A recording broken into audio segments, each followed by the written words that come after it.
dipersembahkan oleh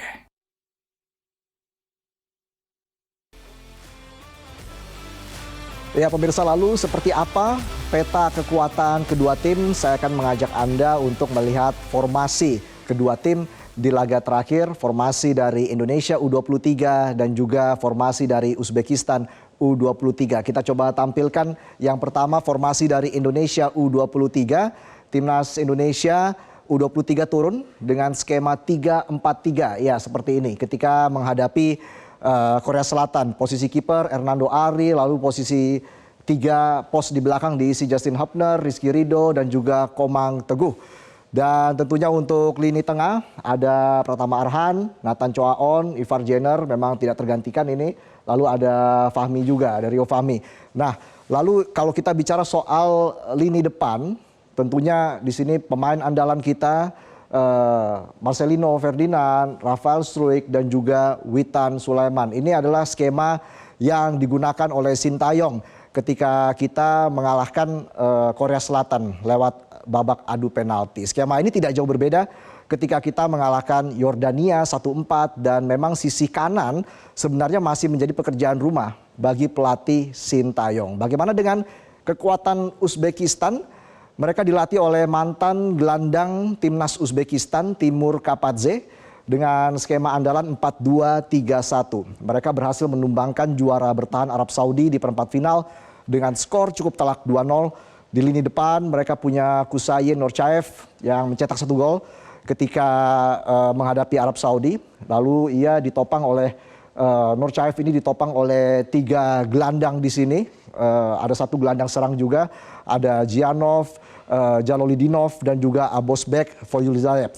Nah, mereka punya gelandang bertahan, ada 2 gelandang bertahan, Boriev dan Dior Kolmatov. Lalu di posisi back, 4 back diisi oleh Abduqodir Kusanov, Dafronov dan Yuldosev. Sementara di bawah Mistar gawang diisi oleh Abduvohid Nematov. Ada 1 lagi pemain Uzbekistan yang sebenarnya mencetak gol ke gawang Arab Saudi, yaitu Umar Ali Ramonaliev yang turun dari bangku cadangan. Ini juga menjadi pertanyaan apakah Ramonaliev akan turun sebagai starter di laga melawan Indonesia nanti. Lalu siapa saja pemain kunci dari kedua tim ini? Kita lihat 3 pemain kunci dari timnas Indonesia. Rizky Ridho, pemain Persija, timnas U22 pernah juara SEA Games 2023. Lalu juga Kapten Timnas Indonesia menghadapi Thailand di final SEA Games 2023, posisinya back. Ini salah satu pemain andalan yang juga tidak tergantikan di Piala Asia U23 pada tahun ini. Lalu kita langsung ke 2 pemain selanjutnya. Ini Witan Sulaiman, golnya sangat cantik ya ketika ke gawang Yordania. Umpan dari Rizky Ridho tadi luar biasa, one-two-nya. Bermain di Bayangkara FC, juara AFF U23 pada 2019.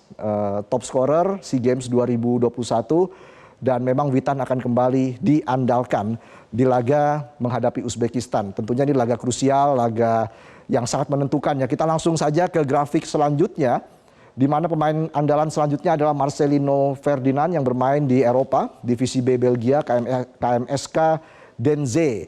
Tentunya meraih perunggu SEA Games 2021, juara SEA Games.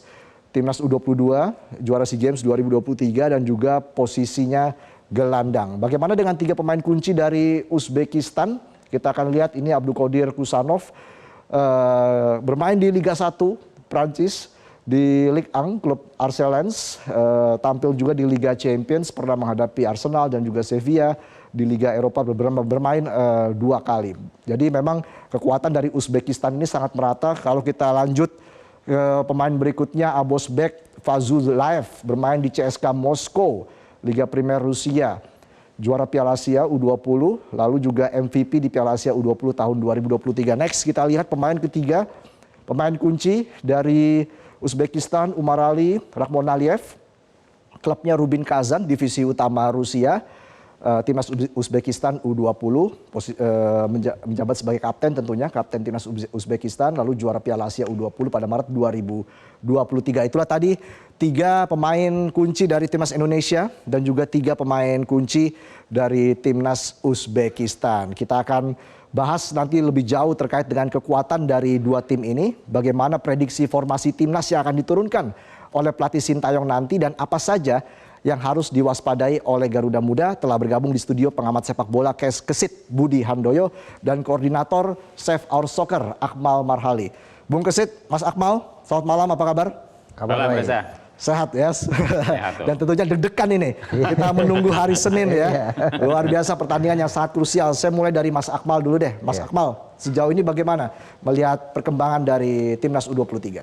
Ya, kalau kita lihat perkembangan grafik permainannya semakin meningkat ya. Kepercayaan diri pemain, mental, semuanya sudah semakin kuat, ditambah kita mengalahkan tim-tim besar. Disinilah yang menjadi modal utama. Meskipun saya dari awal mengatakan sebelum Piala Asia ini dimulai, bahwa Indonesia ini tim kuda hitam. Walaupun statusnya sebagai debutan. Kenapa sebagai kuda hitam? Karena yang pertama, pemain ini sudah cukup lama bersama-sama.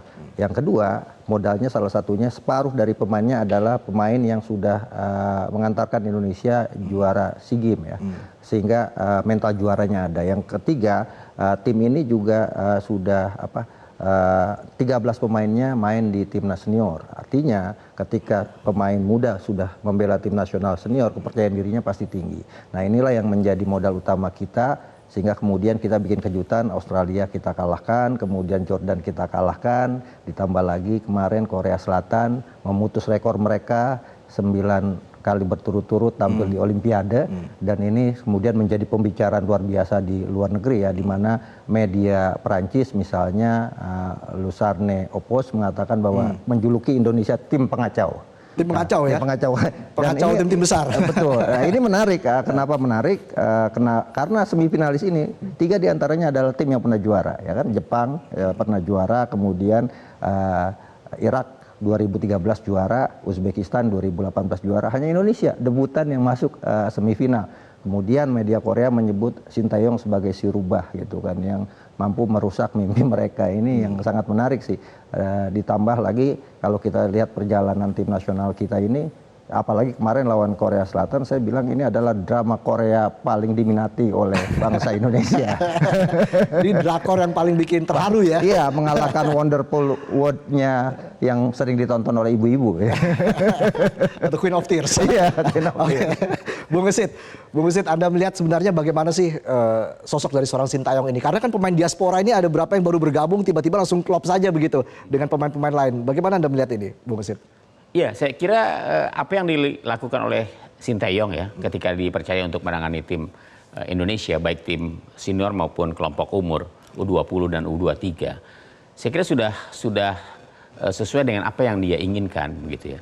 Di Indonesia ini kan kalau pelatih kemudian diberikan tugas oleh federasi dengan target ini misalnya gitu kan, kadang-kadang tanpa melakukan analisis diterima aja, padahal secara materi skuad itu tidak memungkinkan untuk mencapai target itu. Nah, Sintayong ini pintar, dia diberikan target ya Indonesia supaya bisa berbicara banyak di pentas Asia, tapi melihat materi pemainnya itu tidak sebanding gitu dengan target yang dibebankan gitu kan. Artinya dengan SDM yang ada di Indonesia sangat sulit bagi dia untuk bisa mewujudkan keinginan dari federasi. Makanya kemudian dia coba minta pemain-pemain naturalisasi ini, pemain-pemain Indonesia yang keturunan Indonesia yang berlaga di luar negeri, dan ternyata itu kan dipenuhi oleh PSSI. Kalau kemudian target yang dibebankan kepada Sintayong itu tercapai sampai saat ini, yaitu buah dari keinginannya dia yang akhirnya bisa dipenuhi. Artinya dia juga bicara realistis gitu. Ketika dibebani target, tapi sumber daya manusianya atau source-nya tidak memungkinkan untuk dia mewujudkan target itu, ya salah satu cara yang dia lakukan, dia minta ada nggak kesempatan untuk menarik pemain-pemain naturalisasi di saat negara-negara lain juga banyak yang melakukan naturalisasi pemain. Tapi yang jelas Mas Akmal ini kan sudah melampaui target ya. Betul. Target awalnya kan 8 besar, perempat final. Nah, sekarang kita sudah ada di semifinal nih. Mas Akmal, artinya memang melampaui target begitu ya, Mas Akmal. Ini Anda melihat kunci sukses dari Timnas Indonesia U23 sejauh ini seperti apa? Ya, kita mulai dari Piala Asia ya, Piala Asia Senior, kemudian kita bisa mengalahkan Vietnam, itu momentumnya. Ditambah kemudian 2 kali kita ngalahin Vietnam di pra Piala Dunia. Kenapa saya katakan itu momentumnya? Karena 13 pemain yang ada di Piala Asia U23 itu ada di timnas senior. Nah, momentum ini yang kemudian dimanfaatkan, ditambah lagi ya kita dapat berkah Abdullah bin Khalifa Stadium. Gitu. Setiap kita main di sana, kita selalu menang. Dan kebetulan nanti semifinal lawan Uzbekistan main di situ juga gitu kan. Kita berharap terus berlanjut dari apa yang terjadi sejauh ini. Yang pasti modal utama dari tim ini adalah kepercayaan diri gitu. Oke, Dan kepercayaan diri. Intinya gini, pokoknya STI lah. STI itu artinya semua terus yakin. Saya baru dengar di singkatannya STI semua terus yakin ya, atau semua tetap yakin ya. Oke, saya ke Pak Sumarji. Pak Sumarji, sejauh ini apakah sudah ada data Pak dari tim pelatih begitu ya terkait dengan kekuatan lawan Uzbekistan, apa yang perlu diantisipasi? Mungkin bisa sedikit diceritakan di sini Pak Sumarji.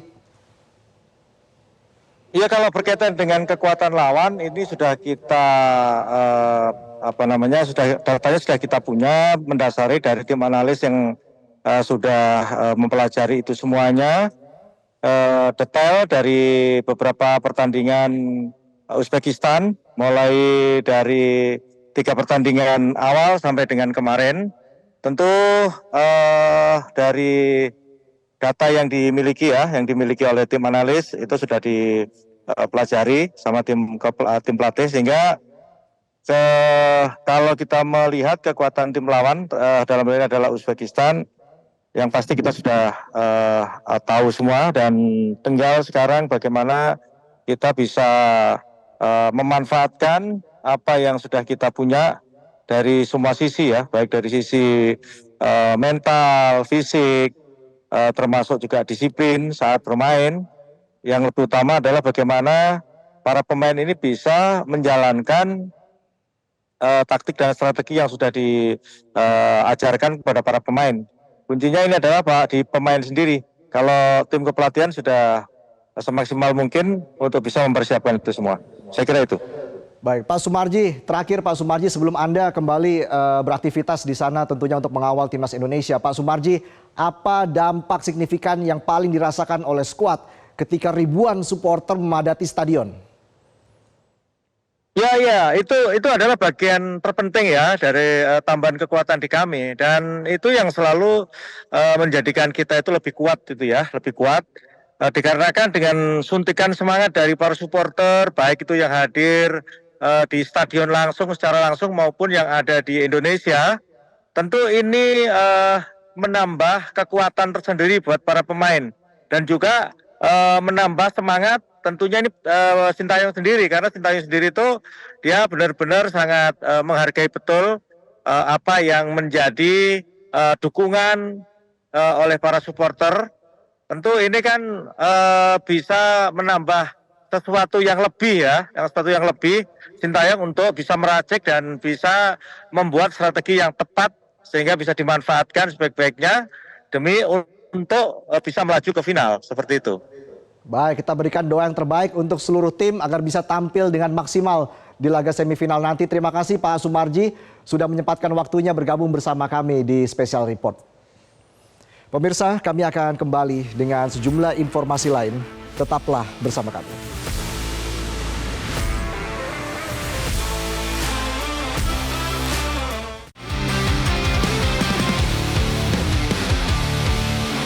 Jelajahi cara baru mendapatkan informasi. Download Metro TV Extend sekarang.